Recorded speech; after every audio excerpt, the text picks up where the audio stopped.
Kalau kemarin kita belajar tentang surat Rasul Petrus ya, 1 dan 2.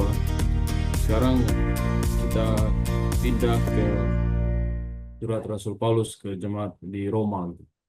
Dan ini adalah hari apa? eh, seri pertama dari pelajaran itu. Dan sebelum kita mulai, mari kita berdoa sekali lagi. Bapa kami di sorga, dikuduskan nama Tuhan, terpujilah namamu untuk kasih kau yang besar pada masing-masing kami. Saat ini kami akan mendengar dan pelajari firman-Mu. Biarlah Roh-Mu yang kudus yang mengilhami firman-Mu akan menolong kami untuk bisa mengerti maksud dan rencana-Mu untuk kehidupan kami. Di dalam nama Yesus Kristus kami berdoa. Amin. Oke, Injil kekuatan Allah. Oke. Oke, kalau kita lihat dalam pelajaran kita, bagaimana Rasul Paulus sangat apa, gencarnya mengabarkan Injil ya. Kalau kita lihat di dalam ilustrasi ini, jika seorang menemukan obat untuk kanker, mereka tidak akan ragu untuk memberitahu dunia. Bahkan jika mereka malu, mereka tidak akan membiarkan rasa takut mereka terhadap interaksi sosial menghalangi mereka untuk mengumumkan obatnya. Jadi sangat betul sekali ya, kecuali orang itu sangat egois gitu. Dan hal inilah yang dilakukan oleh Rasul Paulus. Ketika dia mengenal kebenaran, dia sangat gencar dalam menyampaikan apa yang dia tahu benar. Sama seperti orang yang menemukan obat kanker itu. Dan kita tahu bersama kanker ini adalah obat ya, penyakit yang sangat berbahaya sampai sejauh ini. Dan bahkan obatnya pun bahkan tidak ada.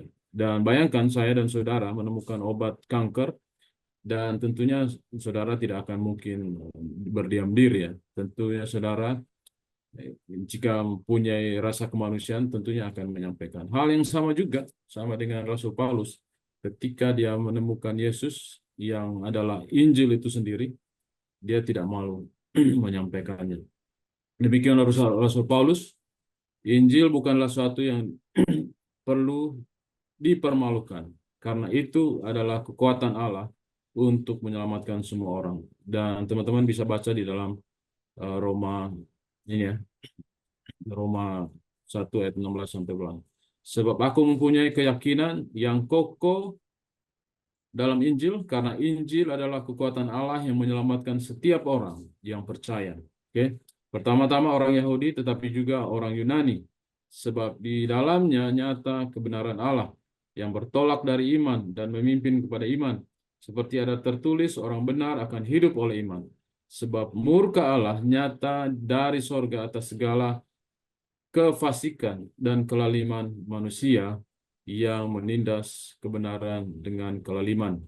Jadi dalam di sini disampaikan bahwa Rasul Paulus bilang Injil adalah kekuatan Allah. Apakah Injil yang dimaksud itu Injil Matius, Markus, Lukas, Yohanes? Nah, itu yang kita jadi pertanyaan kan. Apa yang dimaksudkan Injil di sini adalah Injil Markus, Lukas, Yohanes? Nah, tentu saja bukan ya. Justru Matius, Lukas, dan Yohanes itu memberitakan tentang Injil sebenarnya. Oke. Yang mereka beritakan adalah Injil, yaitu Kristus sendiri. Oke. Dan menariknya, cangkupan dari Injil itu bukan cuma untuk orang Yahudi. Di sini bilang pertama-tama orang Yahudi, tetapi juga orang Yunani. Makanya ketika Yesus sebelum dia terangkat ke surga, dia bilang apa? Pergilah, beritakanlah Injil, mulai dari Yerusalem dulu. Oh, dari tempat yang terdekat mereka sampai kepada ke ujung dunia gitu ya. Jadi Injil itu bukan hanya untuk orang Yahudi, tetapi untuk seluruh dunia. Yunani ini wakil dari orang-orang Gentiles ya. Di sini nggak bilang, nanti orang bertanya, berarti bukan orang Indonesia ya. Pertama-tama orang Yahudi dan orang Yunani. Nanti tidak ada orang Indonesia. Bukan begitu. Yunani ini adalah wakil dari Gentiles ya. Jadi termasuk kita di Yunani ini. Oke. Jadi sebab di dalamnya nyata kebenaran Allah yang bertolak dari iman dan memimpin kepada iman. Jadi kita diselamatkan oleh iman ya, oleh iman kepada kasih karunia yang Yesus telah lakukan. Oke, kita lanjut.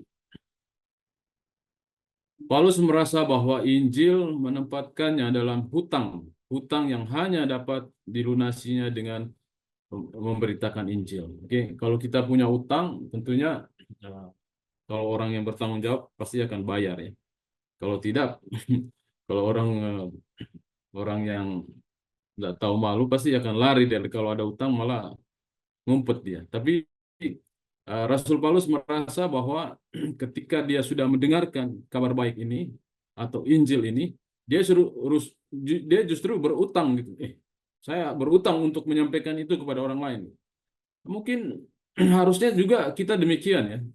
Eh, Apakah kita merasa apa itu tidak ada pengaruh dengan hidup kita atau kita hanya untuk simpan bagi diri kita sendiri. Makanya di Roma 1 ayat 14-15 dia bilang, aku berhutang baik kepada orang Yunani maupun kepada eh, orang yang bukan Yunani, baik kepada orang terpelajar maupun kepada orang yang tidak terpelajar.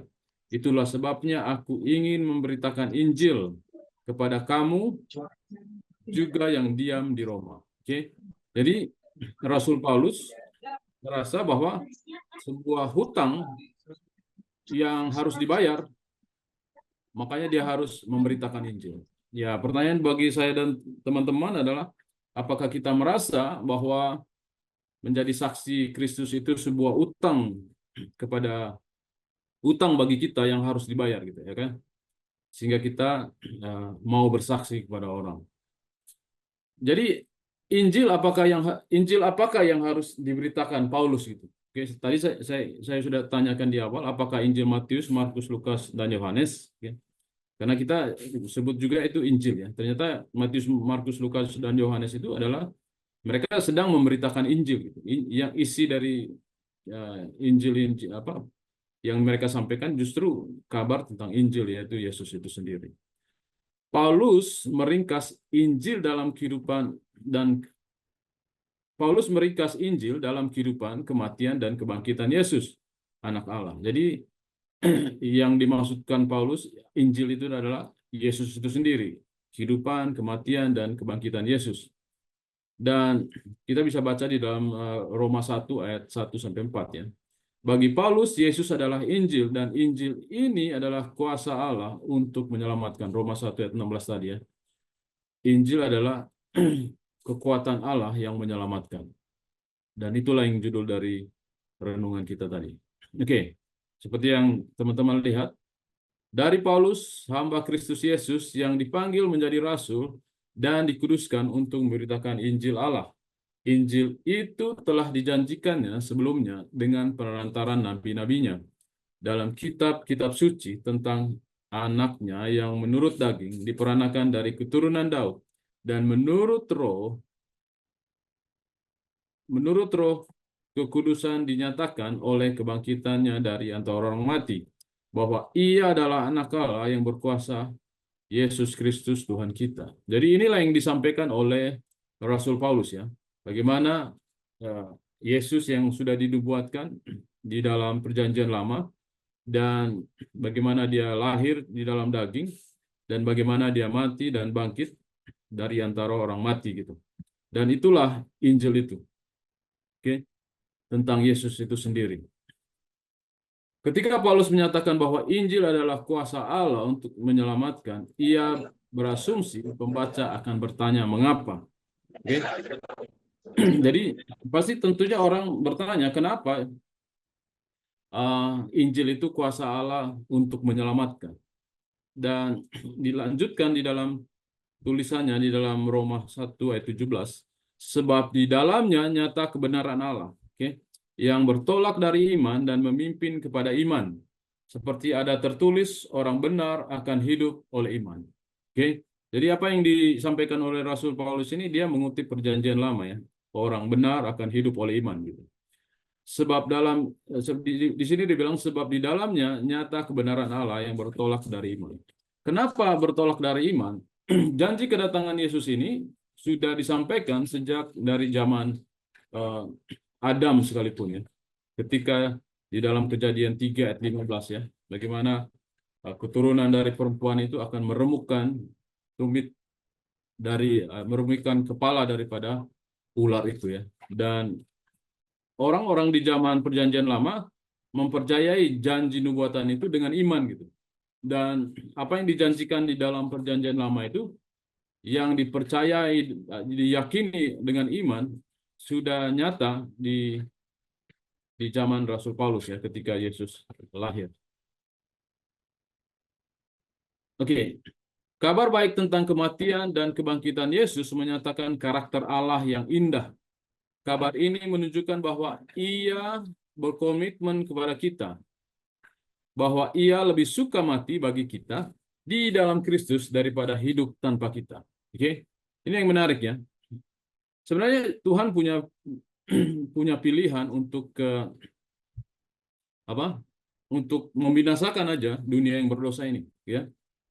Karena sudah terlanjur berdosa, ya binasakan aja semua Adam dan seluruh ciptaan ini. Tetapi oleh karena kasih karunia-Nya, Dia memberikan kita uh, uh, oleh karena panjang sabarnya, oleh karena kasih karunia-Nya, Dia mengaruniakan anaknya supaya kita diselamatkan di Yohanes 3:16 ya.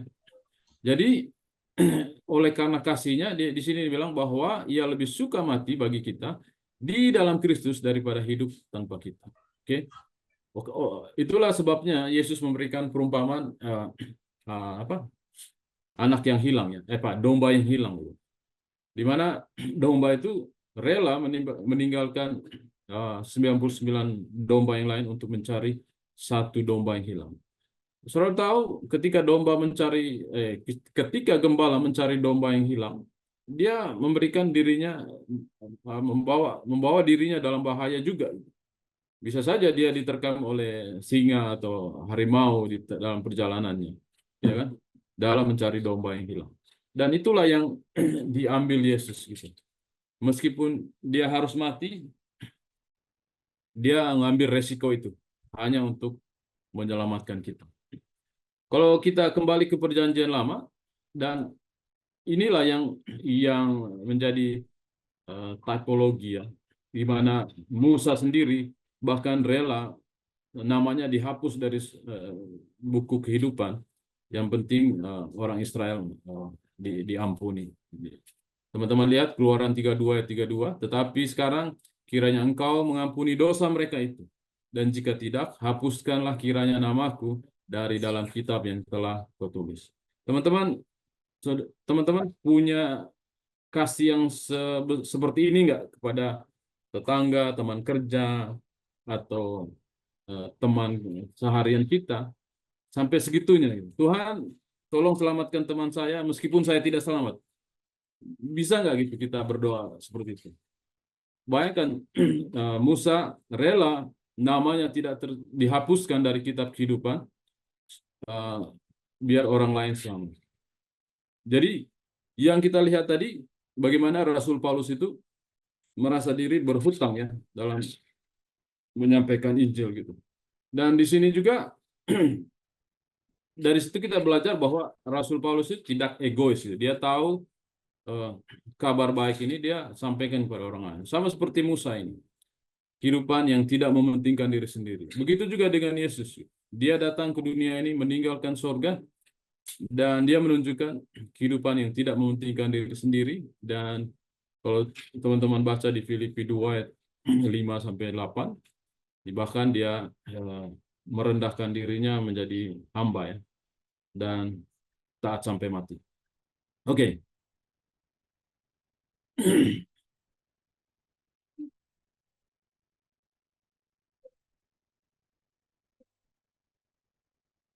Dari apakah Tuhan menyelamatkan kita? Oke. Roma 1 ayat 16. Sebab aku mempunyai keyakinan yang kokoh dalam Injil. Karena Injil adalah kekuatan Allah yang menyelamatkan setiap orang yang percaya. Oke, teman-teman lihat setiap orang yang percaya. Teman-teman mungkin ingat ya Yohanes 3 ayat 16. Setiap orang yang percaya akan diselamatkan ya. Oke. Pertama-tama orang Yahudi, tetapi juga orang Yunani. Sebab di dalamnya nyata kebenaran Allah yang bertolak dari iman. yang memimpin kepada iman, seperti ada tertulis, orang benar akan hidup oleh iman. Oke, sebab murka Allah nyata dari sorga atas segala kefasikan dan kelaliman manusia yang menindas kebenaran dengan kelaliman. Jadi murka Allah tidak seperti murka kita. Oke, kemarahan kita terhadap dosa cenderung sangat selektif. Maksudnya apa? Giliran dosa yang kita suka, kita justify gitu. Oh, nggak apa-apa kok itu. Tapi giliran dosa yang kita nggak suka, oh kita marah sekali gitu ya.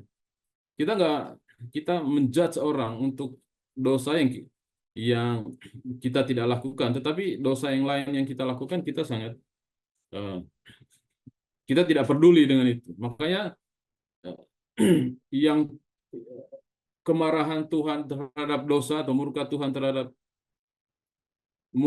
itu dengan murka kita itu berbeda. Kemarahan kita terhadap dosa cenderung sangat selektif. Beberapa dosa membuat kita marah dan yang lainnya diam-diam saja. Diam-diam kita nikmati. Tetapi murka Allah menentang semua kefasikan dan kelaliman manusia. Oke. Jadi Tuhan itu membenci dosa ya. Membenci dosa. Bukan orangnya, tapi dosanya. Oke. Tetapi karena orang itu sudah melekat dengan dosanya ya otomatis eh, yang kena hukum itu orangnya. Oke. Paulus juga menunjukkan bahwa murka Allah itu adil karena dosa kita tidak dilakukan karena kita karena dosa kita tidak dilakukan karena ketidaktahuan. Melalui ciptaan Allah telah menunjukkan dengan jelas kepada kita bahwa ada pencipta yang agung. Ketika kita memilih untuk menyembah sesuatu di tempatnya, termasuk diri kita sendiri, kita dengan sengaja memilih penyembahan berhala daripada Allah, dan kita tidak punya alasan. Jadi eh, Tuhan tidak menghukum kita kalau kita tidak tahu ya. Oke. Di dalam Roma 1 ayat 19 sampai 20, di sana dikatakan karena apa yang dapat mereka ketahui tentang Allah nyata bagi mereka, sebab Allah telah menyatakan kepada mereka, sebab apa yang tidak nampak daripadanya, yaitu kekuatannya yang kekal dan keilahiannya, dapat nampak kepada pikiran dan karyanya sejak dunia diciptakan, sehingga mereka tidak dapat berdalih. Jadi orang yang tidak mengenal Tuhan pun eh, bisa melihat Tuhan dari ciptaan Tuhan ya. Oke, kalau di dalam Mazmur, kalau nggak salah, the heaven proclaim, kita lupa. Pokoknya eh, langit menceritakan tentang kuasa Allah. Jadi menunjukkan bahwa alam itu sendiri menyaksikan bahwa Allah itu ada, Tuhan itu ada. Oke, jadi orang-orang tidak bisa berdalih, oh saya tidak kenal. Padahal Tuhan berbicara melalui semua orang, melalui alam ya, melalui alam ciptaannya. Oke.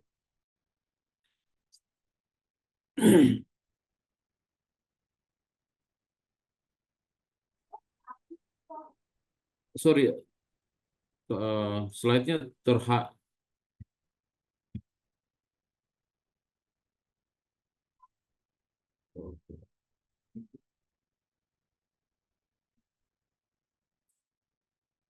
Oke, boleh si Sani baca tertutup sama saya. Eh, Penyembahan berhala pada dasarnya merujuk pada diri sendiri. Ketika kita menyembah apa yang kita buat, pada dasarnya kita menyembah diri kita sendiri. Inilah yang dilakukan oleh Hawa. Oke, jadi penyembahan berhala itu seringkali kita berpikir bahwa ya kalau orang buat patung kan, atau menyembah pohon atau menyembah batu gitu. Tetapi itu semua kan hasil dari yang kita buat gitu. Sama seperti karir atau uang atau apapun itu termasuk menyembah berhala gitu. Karena fokusnya itu kepada diri kita sendiri gitu. Oke. Dan ini yang dilakukan oleh uh, Hawa ya. Hawa ketika dia jatuh dalam dosa. Kalau teman-teman baca di dalam Kejadian 3 ayat 5 sampai 6, eh, yang ditawarkan oleh setan adalah kamu akan menjadi seperti Allah. Oke? Kamu akan menjadi seperti Allah. Dan kalau dia bilang kalau kamu makan itu kamu akan menjadi seperti Allah. Artinya Hawa sedang mengambil posisinya Tuhan kepada dirinya sendiri gitu. Lalu dia bilang apa? Lalu lagi pula pohon itu menarik hati karena memberi pengertian.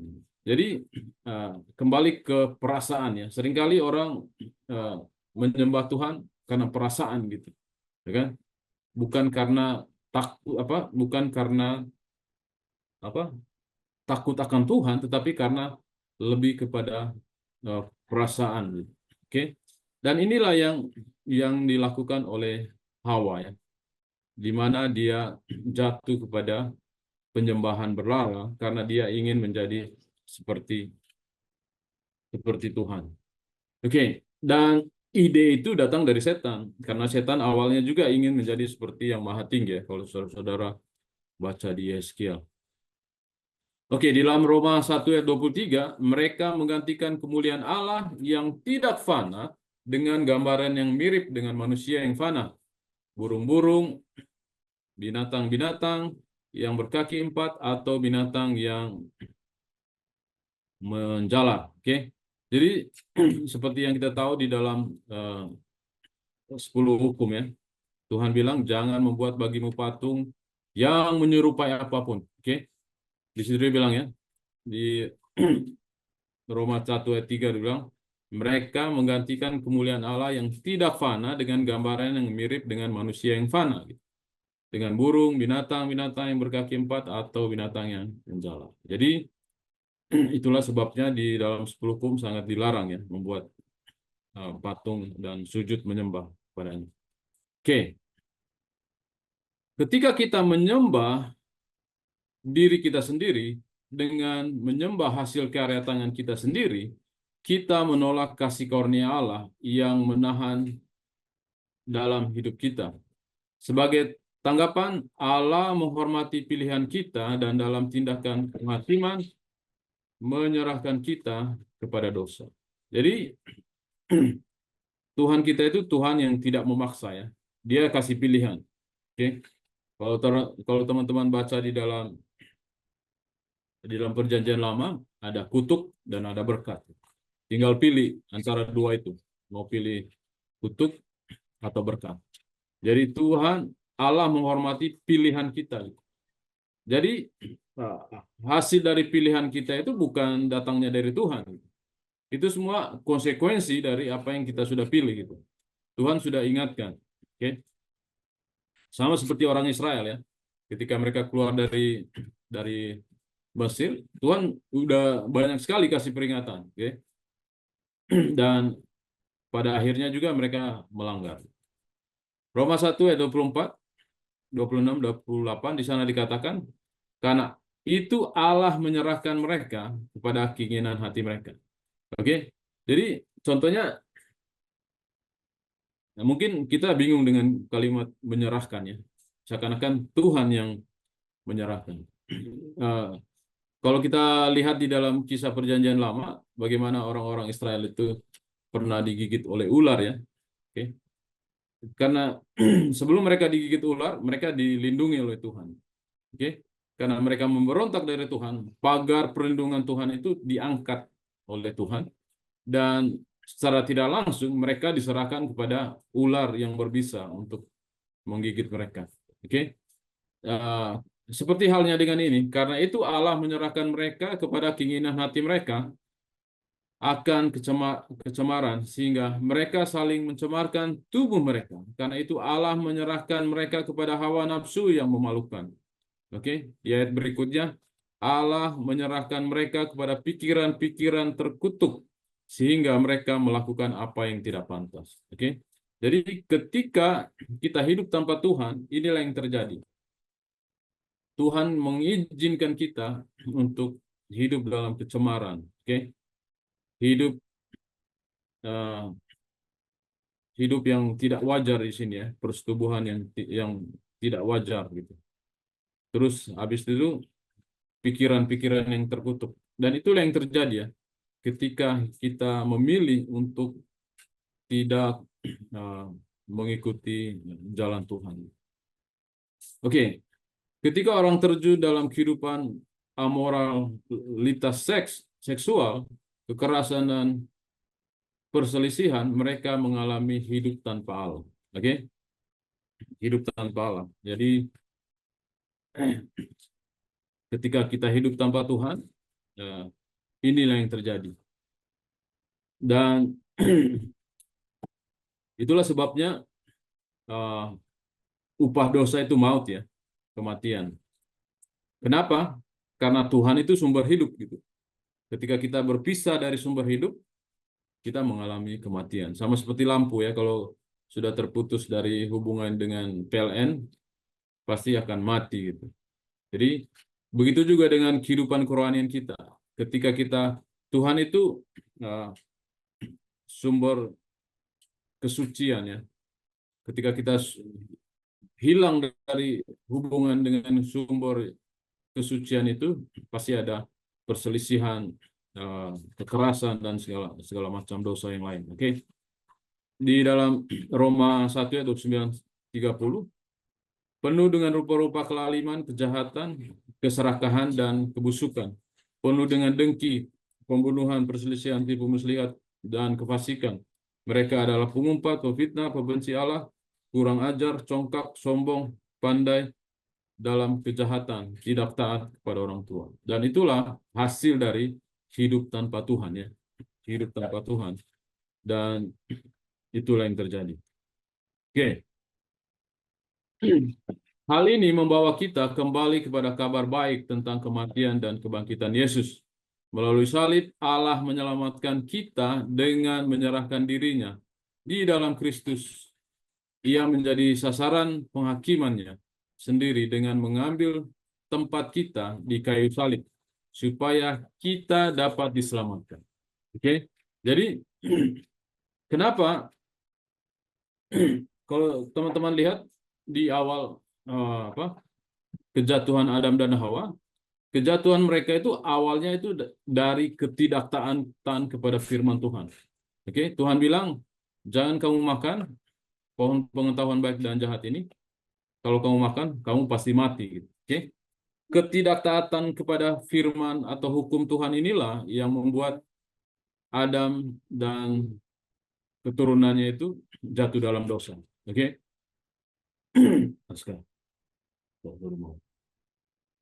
Oke.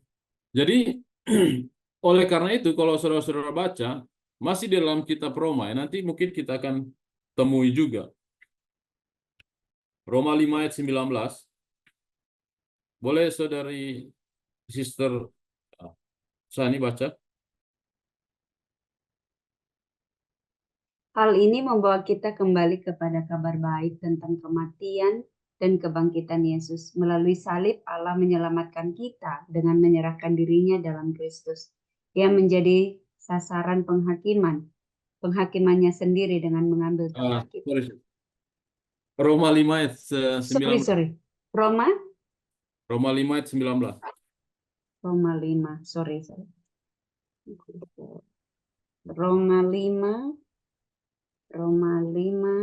ayat 19. Roma 5 ayat 19, jadi sama seperti oleh ketidaktaatan satu orang, semua orang telah menjadi orang berdosa. Demikian pula oleh ketaatan satu orang, semua orang menjadi orang benar. Ini bahasa sehari-hari ya, translate. Oke, thank you. Jadi tadi sudah kita bilang bahwa karena ketidaktaatan Adam kepada hukum, kita semua jadi orang berdosa. Oke? Tetapi ada Adam kedua yang datang untuk menyelamatkan kita dari tuntutan hukum itu. Oke? Di sini bilang, demikian pula oleh ketaatan satu orang, yaitu Yesus itu, semua orang menjadi orang benar. Oke? Jadi Yesus datang menyelamatkan kita dari tuntutan hukum itu. Oke? Dan oleh karena Yesus datang memenuhi tuntutan hukum itu untuk hidup taat, Oke. Hidup taat kepada hukum yang gagal dilakukan oleh Adam, makanya dia berhadapan dengan orang berdosa. Oke. Ketika Yesus ada di dunia ini, dia hidup suci tanpa dosa. Oleh karena kehidupan yang suci itu, dia menjadi musuh orang-orang di sekitarnya yang hidup dengan dosa. Tetapi meskipun demikian, Yesus tetap taat sampai mati. Kalau saudara baca Filipi 2 ayat 8, dalam keadaannya sebagai manusia, dia taat, bahkan taat sampai mati. Jadi meskipun mati pilihannya, Yesus tetap memilih taat oleh karena saya dan saudara. Oke? Bisa nggak kita membuat pilihan seperti itu untuk saudara-saudara kita sesama yang lain ya? Bisa nggak kita sangat susah ya mati untuk orang lain ya, sangat susah mati untuk orang lain. Tetapi Yesus eh, meskipun nyawa jadi taruhannya, dia tetap taat sampai mati. Oke, kita lanjut. Dan ini adalah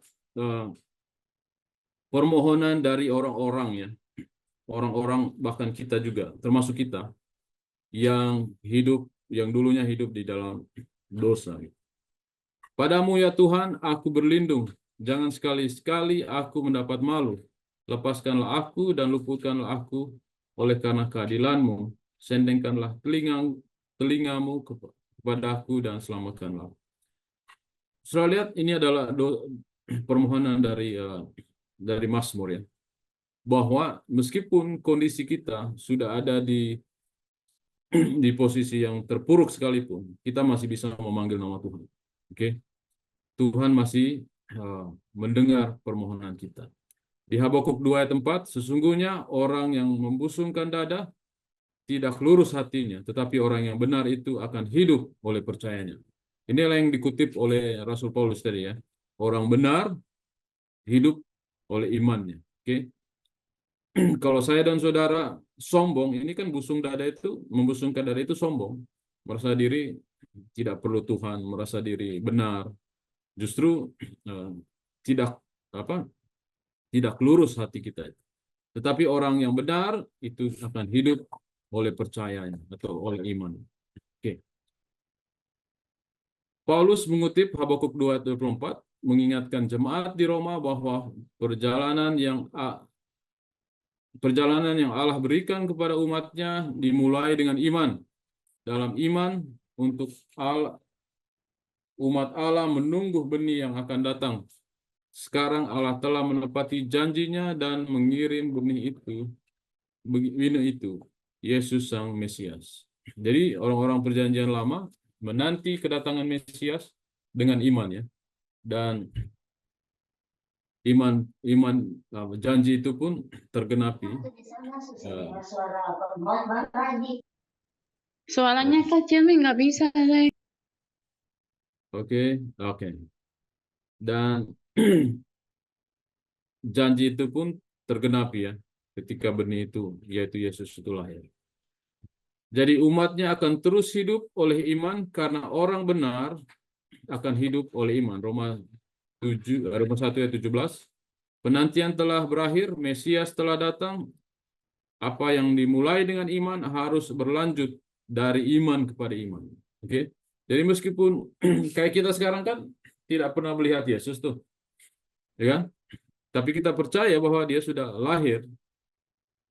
Dan kita juga percaya bahwa dia akan datang untuk kedua kali menjemput kita. Dan itu kita percaya dengan iman. Oke? Dan bukti bahwa kita percaya dengan iman bahwa Yesus akan datang kedua kali menjemput kita. Tentunya hidup kita menunjukkan buktinya gitu. Oke? Banyak orang bilang, oh saya percaya bahwa Yesus datang, tetapi orang itu tidak menunjukkan bahwa dia hidup seperti sedang menantikan Yesus datang. Dia hidup bebas, tidak peduli dengan agama, tidak peduli dengan firman Tuhan. Bukan begitu iman ya. Iman, kalau kita beriman kepada kedatangan Yesus yang kedua kali, tentunya kita akan menunjukkan dari cara hidup kita. Oke.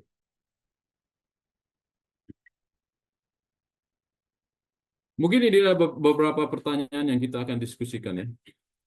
Pernahkah Anda tergoda untuk merasa malu terhadap Injil? Oke. Pernahkah saya dan saudara merasa malu terhadap Injil? Bagaimana Anda melihat Injil sebagai kekuatan Allah dalam hidup Anda? Bagaimana perasaan Anda terhadap Tuhan yang murka terhadap dosa? Apa saja kecenderungan ke arah penyembahan berhala dalam hidup Anda? Oke. Mungkin ini yang perlu kita diskusikan sebentar. Kalau mungkin pertanyaan dari teman-teman dulu ya. Kalau tidak ada pertanyaan, mungkin kita menjawab pertanyaan ini. Jadi, barusan kita selesai mempelajari bagaimana Injil yang adalah kekuatan Allah yang menyelamatkan. Karena kalau tanpa Kristus datang ke dunia ini, mungkin kita akan binasa ya. Karena tidak ada seorang pun yang benar. Ya. Di Roma 3:23. Semua kita sudah jatuh dalam dosa. Oleh karena itulah Yesus datang ke dunia ini untuk menyelamatkan kita. Oleh karena Injil kekuatan Allah inilah yang menyelamatkan kita. Tanpa Injil, tanpa Kristus, semua kita tidak akan selamat. Dan Yesus sudah mati buat kita, dan yang perlu kita lakukan adalah percaya kepada apa yang telah Yesus lakukan di sana. Oke, demikian pelajaran kita malam ini. Biarlah pelajaran ini menjadi berkat buat kita dan kita bisa bagikan kepada orang lain. Tuhan berkati. Oke, saya kembalikan